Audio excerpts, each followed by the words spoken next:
मित्रांनो, आपल्या हिंदू धर्मात भगवान शंकराच्या उपासनेसाठी चिरकाल स्थिर झालेल्या अनेक प्रकारच्या पद्धती, उपाय आणि मंत्र आहेत. यापैकी शिवमहिम्न स्तोत्राचे पठण अत्यंत महत्त्वाचे मानले जाते. भगवान शिवाचा महिमा गाणारं हे स्तोत्र अतिशय सुंदर आहे. भक्तिभावाने आणि श्रद्धेने याचा पाठ केल्यास साधकाच्या सर्व मनोकामना पूर्ण होतात असं तज्ज्ञांकडून सांगितलं जातं. संस्कृत साहित्यात शिवमहिम्न स्तोत्राचे वर्णन गहन तत्व प्रतिपादक असे केले आहे. हे स्तोत्र भगवान शिवाचे निस्सीम भक्त असलेल्या गंधर्वराज पुष्पदंत राजा यांनी रचलेला आहे. त्यांच्याविषयी आपण थोडंसं जाणून घेऊया. शिवमहिम्न स्तोत्राचा रचयिता कुसुमदशन अर्थात सर्व गंधर्वांचा राजा पुष्पदंत हा होता. भगवान आशुतोष म्हणजे शंकराच्या गणात पुष्पदंत नावाचा एक खूप आवडता गण होता. तो शिव पार्वतीच्या सेवेमध्ये तत्पर असे. एके दिवशी अशी घटना घडली ज्यामुळे शिवमहिम्न स्तोत्राचा उगम झाला. देवी पार्वती व भगवान आशुतोष यांच्यात नेहमी संवाद होत असे. मात्र एके दिवशी देवी पार्वती शिवाला म्हणाली की आत्तापर्यंत कोणालाही माहिती नसलेली कथा तुम्ही मला सांगावी.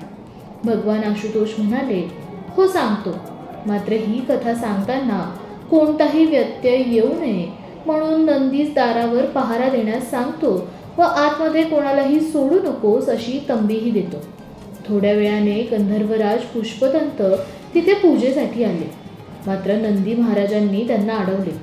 आतमध्ये काय विशेष चर्चा चालू असेल या उत्साहापोटी पुष्पदंताने त्यांच्याजवळ असलेल्या अणिमा शक्तीचा उपयोग करून आत शिरकाव केला आणि भगवान शंकरांकडून यापूर्वी कोणीही न ऐकलेली अद्भुत कथा ऐकली व घरी जाऊन आपल्या जया नामक भार्येस सांगितले.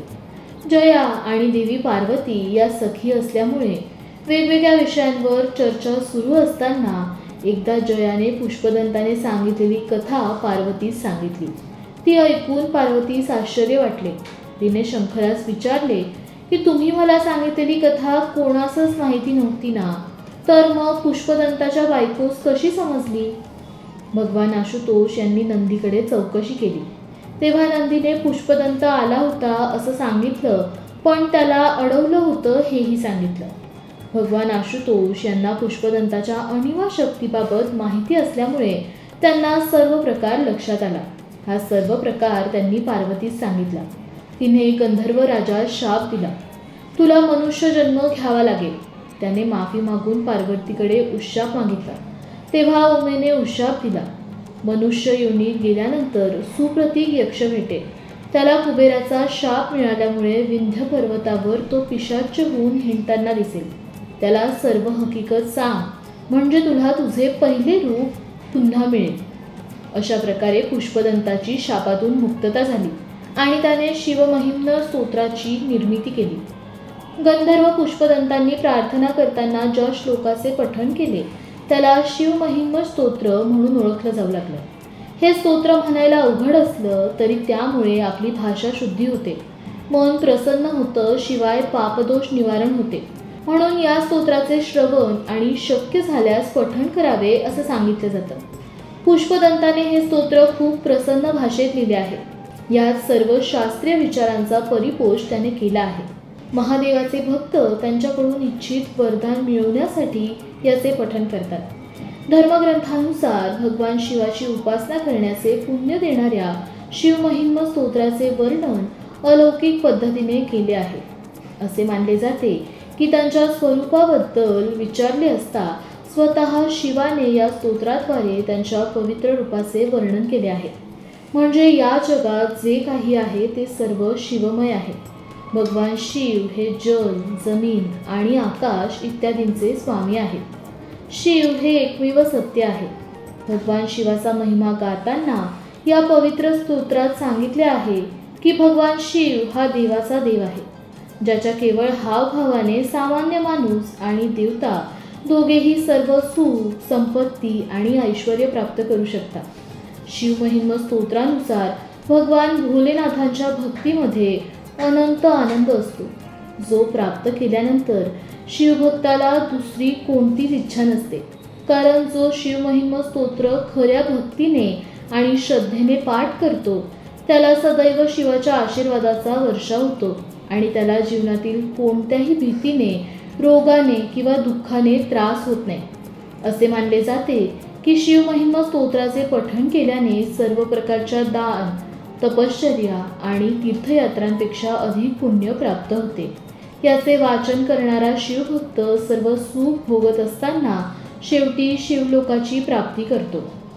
लोककल्याणाची देवता मानल्या जाणाऱ्या भगवान शिवाच्या मंत्राचा जप कोणत्याही दिवशी आणि कोणत्याही वेळी करू शकता, परंतु सोमवारी संध्याकाळी पूर्ण भक्तिभावाने आणि श्रद्धेने पाठ केल्यास विशेष पुण्य प्राप्त होतं असं तज्ज्ञांकडून सांगितलं जातं। हिंदू मान्यतेनुसार श्रावण महिन्यात किंवा सोमवारी किंवा शिवरात्रीच्या दिवशी शिवमहिम स्तोत्राचे पठण केल्यास महादेव प्रसन्न होऊन साधकाला इच्छित वरदान देतात। सोमवार हा भगवान शिवाचा अत्यंत प्रिय दिवस मानला जातो। या दिवशी शिवपूजा केल्याने भक्ताला शीघ्र फळ मिळते। चंद्र हा भगवान शिवाच्या जटांमध्ये विराजमान असल्याने सोमवारी शिवपूजा आणि स्तोत्रपठण अधिक फलदायी मानले जाते। चंद्राशी संबंधित समस्यांचे निवारण होते। सोमवारी शिवमहिम स्तोत्र पठणाने मन शांत होते, ताणतणाव कमी होतो आणि मानसिक स्थैर्य प्राप्त होते। हे स्तोत्र भगवान शिवाच्या असीम महिमेचे वर्णन करते आणि भक्ताला आध्यात्मिक उन्नतीसाठी प्रेरित करते। आपल्या जीवनातील संकटे आणि अडचणींवर मात करण्यासाठी हे अत्यंत प्रभावी आहे। शिवमहिम स्तोत्राच्या नियमित पठणाने आयुष्यातील संकटे आणि नकारात्मक ऊर्जा दूर होते। भगवान शिव आपल्या भक्तांवरील कृपा वाढवतात। भगवान शिवाला औषधी वनस्पतींचे दैवत मानले जाते आणि त्यांची कृपा आरोग्याच्या दृष्टीने लाभदायक असते। या स्तोत्राच्या प्रभावाने आर्थिक समस्या दूर होतात आणि कर्जमुक्तीचा मार्ग सुकर होतो। घरात शिवमहिम स्तोत्र पठणाने सकारात्मक ऊर्जा वाढते आणि घरात शांती नांदते। संपूर्ण कुटुंबाच्या आरोग्य, सुख आणि समृद्धीसाठी हे स्तोत्र प्रभावी ठरते। भगवान शिव हे मोक्षदायक मानले जातात। शिवमहिम स्तोत्र पठणाने भक्ताला मोक्षाचा लाभ होतो। सोमवारी शिवमहिम स्तोत्राचे पठण केल्याने भक्ताला शांती, सकारात्मक ऊर्जा आणि भगवान शिवाची कृपा प्राप्त होते। हे स्तोत्र केवळ शिवमहिमा गाणारे नाही, तर भक्तांच्या जीवनातील समस्या दूर करणारे आणि मोक्षाचा मार्ग प्रशस्त करणारे आहे। तुम्ही देखील या स्तोत्राचे पठण करून बघा आणि आलेला अनुभव आमच्यासोबत शेअर करा। व्हिडिओमधील माहिती आवडली असेल तर व्हिडिओला लाईक करा, जास्तीत जास्त लोकांपर्यंत शेअर करा आणि अशाच माहितीपूर्ण व्हिडिओसाठी आमच्या लोकमत भक्तीच्या फेसबुक पेजला लाईक आणि यूट्यूब चॅनलला सबस्क्राईब करायला विसरू नका।